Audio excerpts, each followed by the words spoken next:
Welcome to the Strong, Single and Human podcast, a real look at single parenting, the ups and downs and how to navigate life with kids on your own while keeping sane. Covering subjects such as domestic violence through to fussy eaters and solo dating. I'm your host, Claire Martin. Welcome. This week's guest back in 2005 was a very unhappy person, severely depressed and to the point where he couldn't even get out of bed. He was suffering from chronic anxiety and was just totally lost. 6 months later, however, he was an unrecognisable person, enthusiastic about life, positive, excited, and above all, happy. Cody Butler is now the founder of Teen Success and the creator of Teen Success Method, teaching teens unshakable confidence, self-esteem, and motivation. He's been featured on Fox, ABC, and NBC and has worked with over 2,000 teenagers to date. Hi, Cody. Hi, how are you? Welcome along to the podcast again. Thanks for joining us today. Thank you. Thank you for having me back. It's a privilege to come back. Thank you. No, that's cool. That's cool. So look, we had you on talking about your book last time, and now we've brought you back because you are the founder of Teen Success. Correct. Which I think is an awesome program. And I'm just wondering if you can tell us a little bit about Teen Success and why you started it, first of all. Yeah, so Teen Success is a program where obviously we work with teenagers and the goal is to build confidence, self-esteem, motivation, self-worth, to really unlock their greatest potential, to open their mind and give them the possibility of really having, being and achieving anything that they want in life. That's the objective of Teen Success. And why did you start it? Well, it's when I was working as a musician a number of years ago, part of the income of a musician is teaching. That's really, most musicians supplement their income with teaching. And I was a guitar player, I was playing guitar. So just a lot of teenagers were attracted to that. So I started to work with teenagers a whole lot. And I've been through a process. You can probably listen to the previous interview for we don't need to go into all the details again of where I've gone from being very depressed to being, in a pretty good place in a pretty short period of time. And I was starting to, I was working with these teenagers and I was starting to, use it not as counseling sessions, but, we'd have conversations and would start to share this stuff with them and give them a little bit of advice. And parents were coming back to me just saying, hey, I don't know what you're doing with my kids, but it's working. I've never seen my son so motivated. I've never seen my daughter so motivated. And that's really important because obviously I don't get paid if the kids don't keep coming back. So that's kind of where it started out. I took a lot of the success principles that I discovered, that I came across, that were in the book, and I started applying them with teenagers, and the results were fantastic. So it just kind of morphed into working with teenagers more out of just sort of circumstance really than choice, to be honest with you. And over a period of years, just ended up working with a lot of teenagers, and I thought, well, why not just focus on that? Yeah, no, that's fair enough. So how do people come to you? Do they have a load of issues with their teenager, or are they just sick of their teenager sitting in the bedroom? How do they find you, and why do they come to you? Yeah, so the purpose of the program, it's not really it's not therapy by any stretch of the imagination. It's like we're not looking at taking somebody who's broken and fixing them. We're looking at taking a human being and helping them access their greatest potential. So generally speaking, well, all of us, without a shadow of a doubt, are not fulfilling our potential. And some adults, some of us are able to achieve more than others because we understand certain principles. So it's not a case of saying, hey, this kid's broken or whatever. It's like saying, hey, what are the principles that are going to allow you to really live your best life? What are the tools that are really going to allow you, A, to decide the best life that you want to live, and B, give you the tools to do that? And the way I approach it is like the first week of the program, I just say, hey, look, I want you to think of me as the genie in the bottle. Don't think of me as like a counselor or something like that, because I definitely am not that. Think of me as the genie in the bottle. Like, if you had 3 wishes, what would it be? Okay. And that's what I'm going to help you achieve. That's the goal. It's like, and think like an infant, think like a 3-year-old, think, what do you want? And don't restrict yourself by what you think is possible, what society has told you, what your past experience has told you, what the experience of others has told you. just what do you want? What do you actually want without restriction? And that's what we're going to help them get. We're going to give them the skills to really start to imagine a bigger, brighter future, and then give them the tools to take the steps to start achieving that. Okay. So do you find, though, that parents throw their children at you, or do you find that it's children who are, it's children, I can't call them children, they're teenagers, but do you find that teenagers come and search you out, or is it that parents find you, or you're referred to parents and then they say, hey, I've got a teen here, I can't do anything with it, I'm going to hand it to you, Cody, and please change them? How do people why do people come to you? How do they find you? Yeah, so ultimately it's like, we can't work directly with the parents are the clients, right? So teenagers are mine, and so like if teenagers directly seek us out and stuff like that, then they're obviously going to have to go through their parents. Legally and all of we can't deal directly with minors, so we work with the parents, but we advertise a lot. We get a lot of go through schools, various programs. Referral is a big part of it. So a lot of times, like parents will just want their children they just know they're not meeting their full potential. So they just know. Okay, so that was what I was going to say. Like, what challenges do parents come to you with as such? Like, I can think number one would be, I just want to get them off their iPad or off the DX or whatever it is. But are there other challenges they come to you with? Yeah, so there's a wide range. So I think probably, like, we always ask it when we start working with the teenagers, we ask the parent, what does success look like for you? Because we say we have 100% success rate. It's like, well, based on what? Well, success is different for everybody. So it's like, as a parent, what would success look like? Let's fast forward 6 months. What would your child have to be doing, saying, behaving like for you to say that this has been successful? So the most common answer we get to that is really simple. It's like, I just wish my kid would spend more time with me. They'd be in the family environment more. They'd maybe eat dinner with us. They'd hang out with the family a little bit more. Basically, like, most parents are just saying, hey, just get me a bit more time with my kid.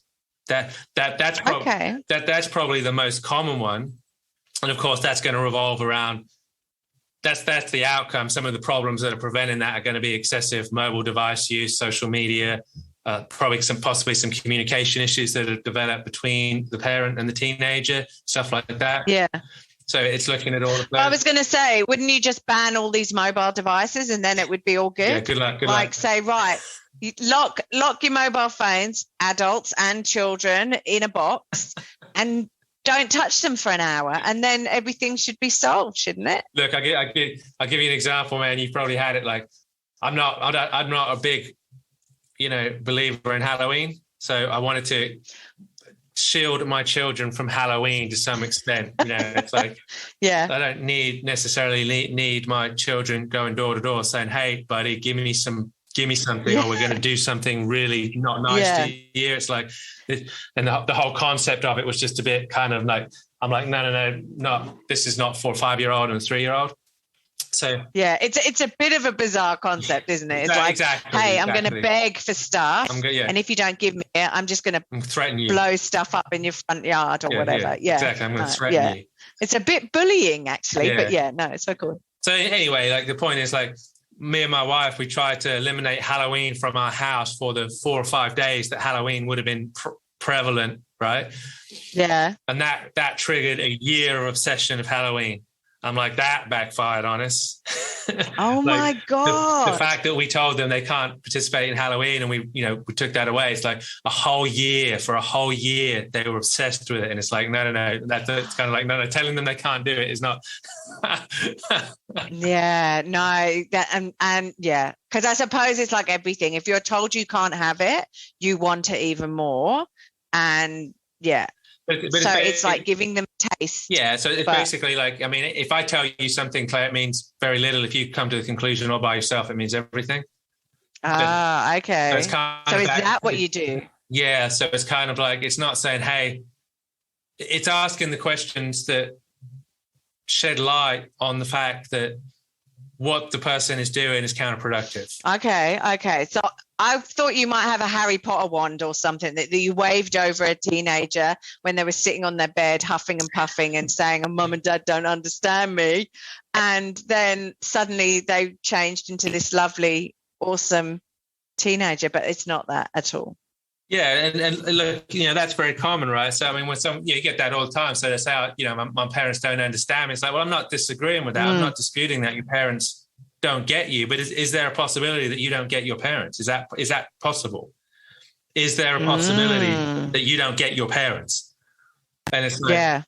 Well, no, I was just going to say, and let's face it, we've all been their age, and we've all, like, every teenager thinks they're doing it for the first time, and you sit there and you look at them and you shake your head and go, no, we've been there and done that all too. So, yeah, and that's an interesting turnaround, to actually turn it around on the teenager and go, well, hey, they might not get you, but do you not get them? And that, again, it's like it's starting to put a paradigm shift in their mind, and realizing that there are two views to everything, and just asking questions like that they've just never been asked. So, like, teenagers, they're not. It's not that they're not capable of thinking or coming up with good, solid answers. They're just not asked good questions. In fact, they're really not asked anything most of the time. A lot of times when there's conflict in the house, it's like there's no communication going on at all. It's two monologues, right? It's just two monologues. And one of the things we do is like goal setting, like designing your future comes down to goal setting, right? I mean, that's what it basically, let's just simplify and put it in the simplest term possible. Designing your future comes down to goal setting. When we ask a teenager, what goals do you have for your family life? It's like hardly anyone can answer that question. It's like, well, you have no goal, you have no objective, you have no target. Well, guess what you're going to get? Whatever shows up, and what's showing up is aggro. Yeah, and it's the same with stuff like, we ask the question, well, what's your goal for your physical health? What's your goal for your sense of spirituality? What's your goal for? And it's like, these questions have never been asked. And when you ask a teenager, you go, what's your goal? What's your goal for your family life? What's your goal? It's like you're complaining about your family, you're complaining about your environment, you're complaining about A, B, C, and D. But what would you like to see? What's your goal? And they go, I don't know. It's like, well, do you think, how are you going to get that change if you have no concept of what that change is? It's not a case of when it shows up, I'll recognize it. It's a case of it'll show up when you recognize what you want the change to be. And it's like, even as adults, it's like most adults could not answer the question, what is your goal, Claire, for your relationship between you and your son? And it's like, yeah, just for it to be easy. No.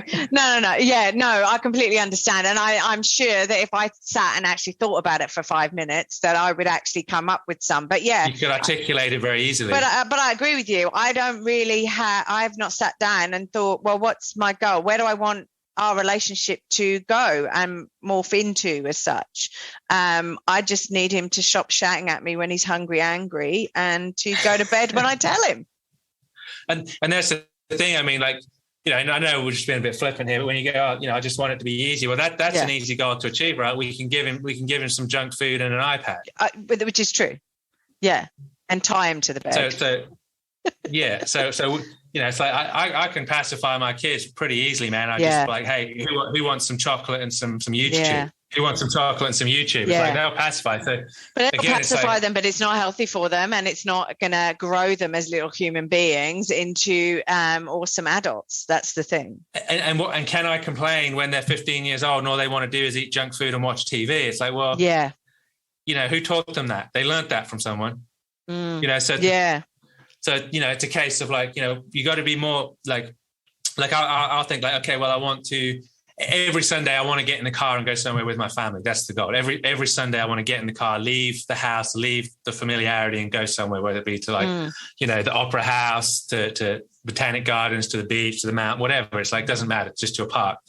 Yeah. Or every day, my goal for my family is every day we eat dinner together with no TV. And it's like, my goodness, is that a fight? My God. I'm glad somebody else has that fight. And it is. I don't like my son sitting in front of TV eating his dinner in the evening. So yeah, we rope everyone in though, because my mother in the UK is on FaceTime and my son's there and I'm there. But like, it's good because it's sort of like a weird virtual family. But yeah, no, I agree with you. And the same with same with the parents. I mean, when you've got loggerheads between a teenager and a parent, it's like, if you ask the parent, what's your goal? Like, they're just going to say, you know, for it not to be so crap, or for it not to be so. It's like, this is not so constructive. Do you work with the parents as well, though? So, you know, it's all good for the parents to come and say, well, here you go, Cody. Here's my teen. Make them into this super fantastic, motivated teenager who's going to be awesome to be around. But there needs to be potentially work for the adult, I'm assuming, because that potentially might be why, there's a lot of potential in those sentences, might be why the teen is sitting there like, I'm motivated. I don't know. Well, it's not, there's no maybe about it. It's like that. Like, you know, that didn't happen in isolation. Yeah. That just didn't happen all by itself. And if it did just happen all by itself, then where were you when that was going on? Right. So yes, absolutely. It's like, I don't criticize parents at all, man, because I've got 3 kids and I know how hard it is. And sometimes it's like, you know, they wear you down. And, you know, if you've got stresses and work and stuff like that, I get it. But yeah, at the end of the day, it's like environment is you can't ask the child to change without you changing yourself. So we offer parent, you know, every week we offer parenting support classes to where. Okay. No, that's cool. Look, I've run global multi-million-dollar projects in my day job, but I have never had such a hard project as my 5-year-old, and I only have 1, you have 3. So like, yeah, no, exactly right. I mean, there's a whole different level of patience and perseverance and education that needs to go on with kids. It's just, unbelievable. And I'm dreading him getting to a teenager. There's a lot of traits I want him to keep, but I can see those traits as a teenager being hell of a handful to manage. But yeah, like you say, I've got to look at me as well, though. And you got to look at a family like a business. So a business that doesn't have a mission statement and a value statement and a philosophy and an ethos will not survive. Yeah. No, that's fair. And again, it's like, you know, I know families where, like, they're not perfect. Like, no family's perfect, but they're well-rounded children that are well-behaved, that don't have any bad habits, that are respectful, that are engaged in society in productive ways. And for all intents and purposes, it's like, okay, well, if my family turned out like that, I will give myself a pat on the back and say I did a good job. Yeah. And again, it's like, as a family, you've almost got to sit down, or as a leader of a family, for sure, you've got to say, okay, this as a family is what we're about. This as a unit is what we're about. And it's like, you know, we're going to have, like community. There's going to be a period every day where we have community with each other. Our family has community every day. And it's like, you know, there's going to be a price to pay for that. But like, you got to start with the end in mind as well. And it's like, yes, there's going to be a price to pay today, but the price to pay down the road is going to be massive. Yeah. If you don't do that. Yeah. And it's interesting because I don't think people sit down and actually think like you've just said, where you've got to think about the family unit as a business as such, and the fact that you have a mission statement and what do you want that family unit to actually represent. I think we're just all trying our best to get through this as easily as we can, but it's actually thinking about those things that would make it a lot easier for us. Well, it comes down to the, you know, I would say you can pay now and play later, or you can play now and pay later, but either way, you're going to pay. Yeah.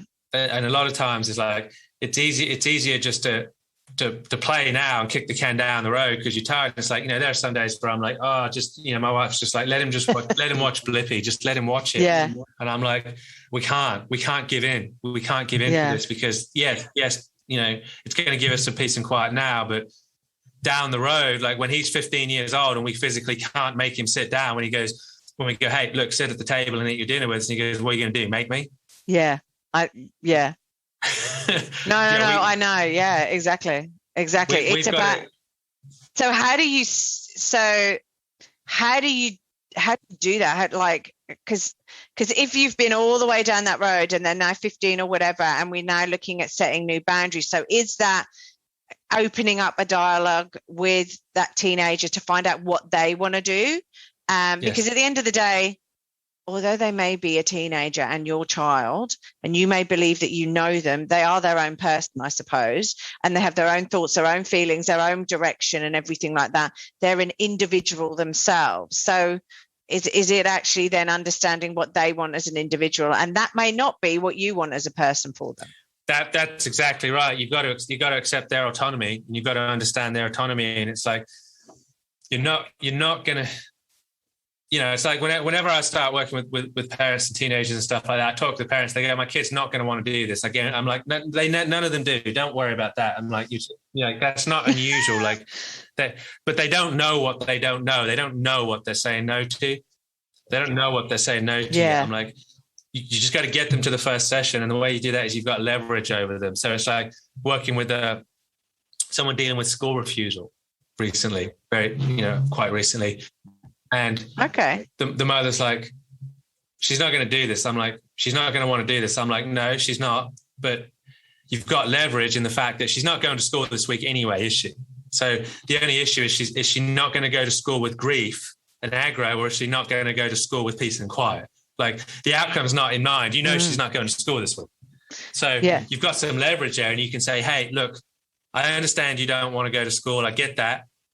But, I'm willing to let you take the whole week off. I'm not going to bring it up once. We're not going to have the same fight we have every single morning for the rest of the week. I'm not going to argue with you. I'm not going to fight with you. The week is yours. You don't have to go to school. That's what I'm going to give you. But in return, I want you to give me 30 minutes to this. If you give me 30 minutes, I'll give you 5 days. Can we do that? Can we do that? And it's like, it's just kind of like that. It's starting into a give and take relationship, right? It's like, okay, well, I'll give you something, you give me something in return. The reciprocation principle. Okay. And it's like, now we've got them for that 30 minutes. Now we can start to work with them and start to go, okay, look, basically the question that came up earlier on, like, hey, my parents don't get me. It's like, well, yeah, that's true, but you don't get your parents either. Yeah. Right. So can we explore that for a second? So you're actually facilitating like the communication between the teens and the parents and stuff, and actually then reestablishing that communication that potentially we had when they were like 5 or 6 or whatever. And then as they've got older and you've like grown apart, and there's been other factors that have actually sort of influenced that. Do you find that there are certain traps that teens parents fall into that potentially, if like somebody like myself who's got a 5-year-old, that we could look at developing and changing now to stop that trap from happening as such? Yeah, so one of the things that I do with my 5-year-old is I rarely ever tell him to do anything. Okay. Or I rarely tell him no to stuff. So he'll say he's obsessed with M-rated movies right now for some reason. And it's like he wants to watch M-rated movies, and he'll go on Netflix and he'll find an M-rated movie and he goes, Dad, can I watch Grown Up Hulk? Yeah. Or can I watch Hulk Gladiator? It's M-rated, Dad. I think it'll be all right. And I said, all right, EJ, if you think that's a good decision, go ahead. Yeah. And he's like, well, what's going to happen if I do it? I'm like, well, is it a good decision? Are you making a good decision? And he goes, I think so. I'm like, then nothing's going to happen, is it? Nothing. Yeah. If you make a good decision, nothing will happen. But if you make a bad decision, there'll be a consequence. And he's like, well, what's the consequence, Dad? I'm like, I don't know, but it'll be bad. And you don't need to worry about it because you've just told me this is a good decision. So go watch your movie and I'll come talk to you afterwards. And he's like, no, I don't think so. I don't think I'm going to watch it. And it's kind of like that, it's like, it's not necessarily saying, no, just getting them to think. Getting them to think. Exactly right. It's just getting them to think. And it's like the same with the example that we've used. Hey, your parents don't get you, agreed. No argument. But is it possible that you don't get your parents? It's like, oh, never thought of that before. Yeah. My parents just make me feel this, that, and everything else. Well, is it possible that you make your parents feel this, that, and everything else? Is that possible? Yeah. That's true. And moving them down that way. It's like this. I mean, this is you and this is your kid. The distance from here to here is the same as the distance from here to here. Yeah. The distance of disagreement. So however upset you are with your parents, they're that upset with you. The distance is exactly the same. The distance is exactly the same for both of you. Yeah. So it's really getting them to start thinking about these things. And then, once you get the goals set, then that directs the behavior. So once you've set the goal and you go, okay, teens will say stuff like, my goal is just to have a better relationship with my mother, right? Because they don't like the grief. It's like, I just like to have a bit of a better relationship with my mother. And you can start asking the question, well, how do you think that action will impact that goal? Do you think that'll bring you closer to your mother, or do you think that'll move you further away from your mother? Do you think that'll bring you into more harmony in the family, or do you think that'll bring more conflict into the family? What do you think? And they go, well, it'll bring more conflict. It's like, okay, well, I'm not going to tell you what to do, but like, you now own the consequence. You own it. Before we had this conversation, you could say, well, I didn't realize if I did that, it would have that outcome. It's like, you go do what you want. If you want to go throw that hand grenade into the living room and just run for cover, go for it. But it's like, you own that outcome now. And that's what I'm teaching, with EJ, telling him like, hey, you decide. I'm like, you can make the decision, but I'm going to give you the information that you need to understand the outcome. And when you get that outcome, you own it, buddy. Yeah. You own it. Yeah. There's no victim mentality then, is there? Because there's no like going, oh, well, it was it's my mum's fault or whatever, or my dad's fault or the dog's fault or whatever. They're owning that outcome. And then do you review, like how often do you review with these? Do you review on a weekly basis, a monthly basis? What goes on then? And like, I'm assuming, rightly or wrongly, but I'm assuming the period of time that you spend with the teen and the parent and etc., it can vary with the different situations that you're dealing with. Yeah, so we evaluate every 2 weeks. We look for progress reports every 2 weeks from the parent. Because obviously when we start working with the teen, like it's not a one size fits all. It's like, yes, we want a well-rounded human being to come out of the other side, but it's like, maybe some parents want them more directed towards study. Maybe some parents want it more directed towards less school refusal. Some parents want it directed towards better academic results, stuff like that. So there are results that you want to see in everybody that's universal, which is more confidence, more self-esteem, greater motivation, self-worth, self-image, stuff like that.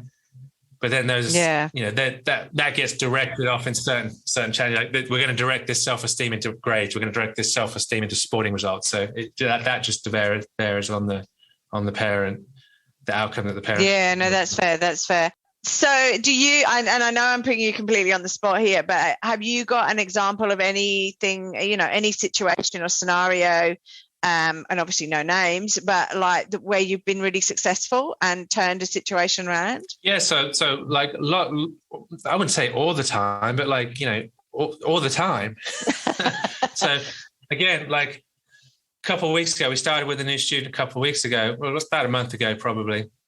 And her parents were just adamant that she wasn't going to participate, that she was, they're like, we're just going to warn you. She's probably not going to show up. If she does show up, she's going to be rude.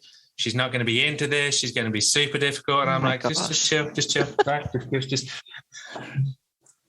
she was, this girl was so into it from like, for about the first 20 minutes, she put up some resistance. And then after that, it was like, she was so into it. And then like 4 weeks into it, she's like, I'm going to ask my parents to purchase extra sessions, which is a great example. I'm like, look at the attitude that parent had of that child. Yeah. I mean, no wonder the child was like, yeah, whatever. And I'm like, again, like that happens all the time. It's like, look at the attitude that the parents had toward, they had such low expectations of that child. They had such negative expectations.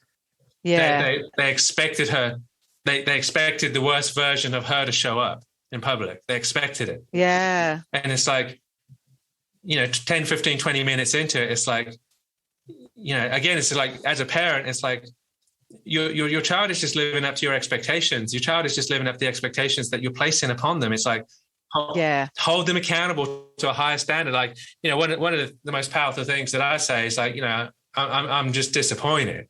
I'm just really disappointed. Yeah. You remind me of my mother, but really disappointed.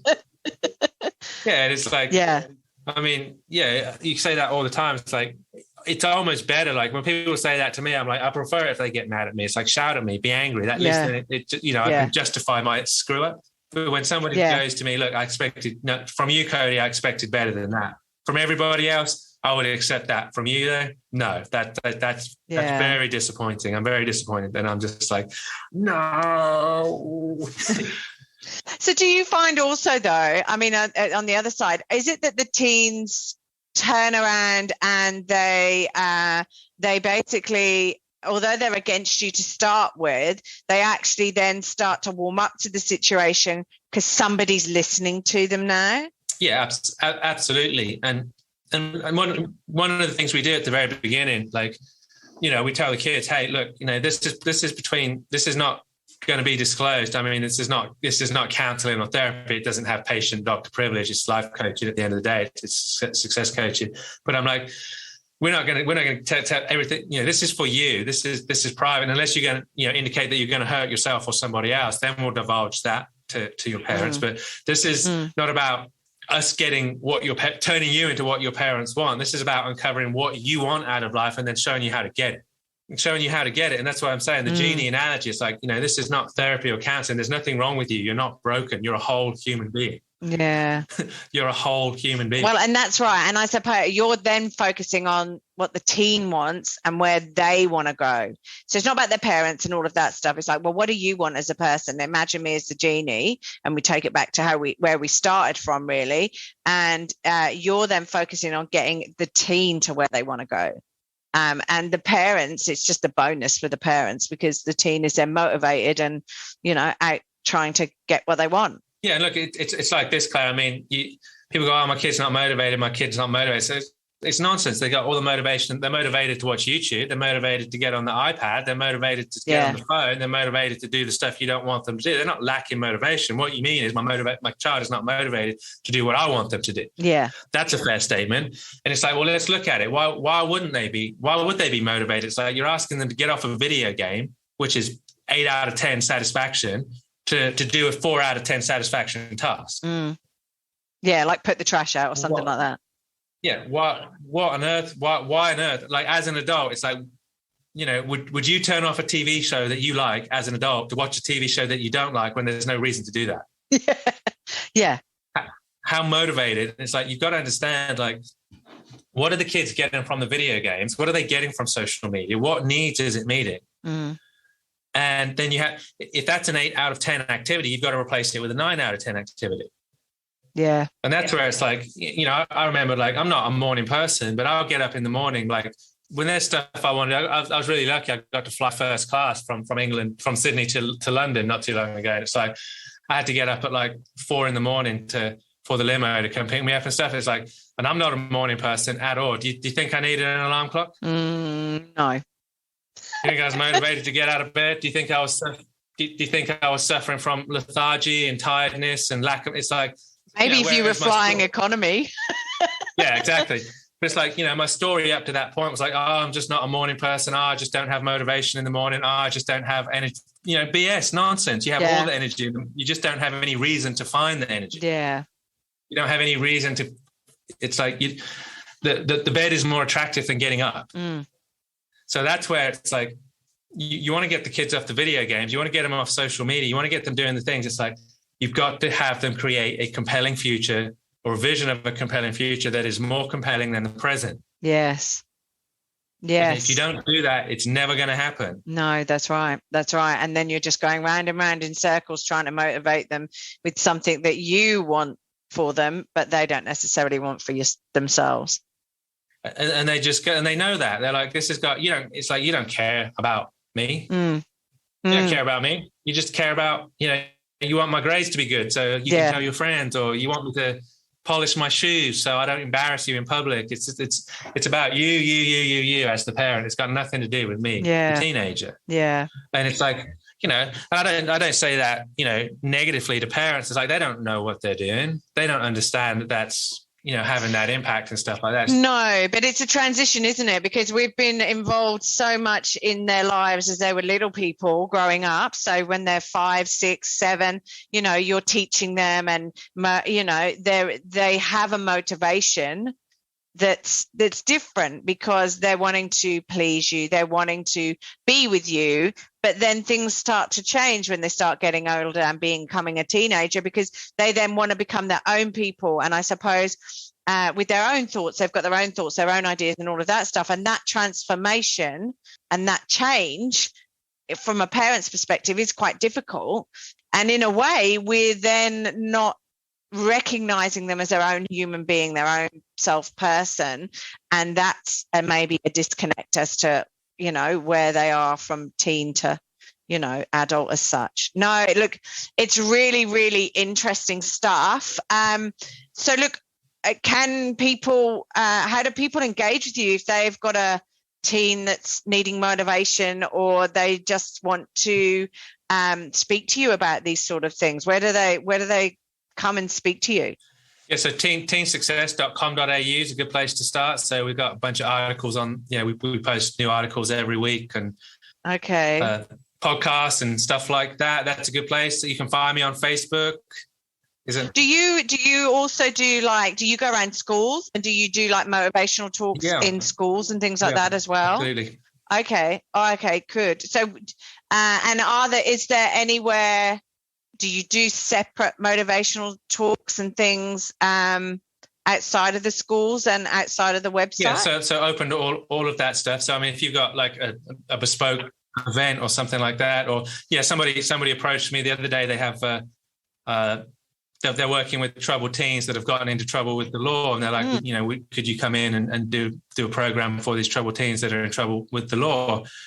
Maybe give them some different perspective. Yeah. So if people are, and I know we're just talking about 18 or teens and parents, but exactly, that's sort of what I'm thinking. If you do other events and people sort of like listening to this and go, oh, maybe we can get Cody down to talk to our group on motivation, because we've got, I don't know, teenagers or whatever. And we just want to educate them in like getting motivated, getting what they want as such, and getting to that happy place, because obviously you've got Cut the Bullshit and No Nonsense Guide to Happiness as well. So, which is the other podcast that we spoke about, which is obviously, teens need happiness too. Everybody does. And so, okay, that's cool. So look, I'll actually post all in the blurb, which goes with the YouTube channel, and also the podcast links to where you are and where people can talk to you. And if anyone's got any questions, they can just message you on those websites. Yeah, there's a contact form. So Cody Butler, I mean, this is the face. You can find me on. And do you have a Teen Success Facebook page, like a Facebook page? Yeah, there is a thing. Yeah, exactly. Yes, there is a Teen Success business page for Facebook fan page as well. So you can leave a message on. You just leave a message on there and we'll get back to you as well. So lots of ways, but there's a contact form on the Teen Success website. That's an easy way to just fill out that contact form. That'll come to us. Look me up on Facebook, the fan page on Facebook. Yeah, lots of ways to get a hold of me. Okay, brilliant. And look, one last question. If you were, what would you tell yourself? What would you tell your 18-year-old self if you could meet them and talk to them? I'd tell me to enjoy the ride. Okay, but you've been on a hell of a ride. Yeah. Like looking back, I'm 40. I was 46 last week, actually. So looking back with retrospect and a few more grey hairs than I had a few years ago, I can see that that period of time that I went through that was very unpleasant was absolutely necessary for me to be refined into the person that I'm ultimately going to become. It's like I never could have, or I never would be able to achieve my full potential and my ultimate purpose for being here without having gone through that period. So the difference now really is, a couple of things I tell myself, really, really good statement to internalize is, this is a season and it too will pass. Yeah. So whenever I'm going through something, I go, this is a season and it too will pass. And it's necessary for me to reach my fullest potential. I don't know what that is yet, but I just accept that this is necessary. So Whereas when I was 18, I was questioning a lot of stuff. I'm much less questioning now. I'm just like, okay, this is necessary for me to. I sometimes wish that what I knew now, I could just hop back into my 18-year-old body and then just live my life through again. However, like, my life would be then probably so different, and I would like be learning completely different lessons that I haven't learned.